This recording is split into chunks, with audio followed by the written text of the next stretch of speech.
You see this? You see this? Tide Pod Challenge. Okay, first of all, I challenge you all on a Tide Pod Challenge. I challenge you all to help a mother out. Do I challenge you to put this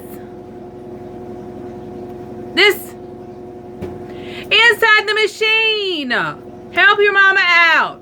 Do some dirty laundry. Clean the laundry.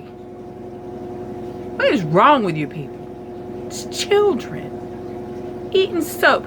Do you know that when I grew up, soap was something to be afraid of? Like, seriously. Like when I was a little girl and we said a bad word, my mother, she would find like a toothbrush and some soap, and she put it in the soap and for saying bad words. But you want to eat this?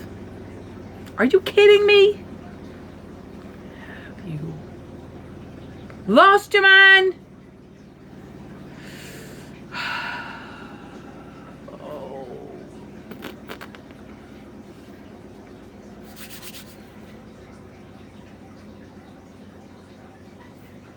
It's for dirty laundry, not for eating. Really, not for eating.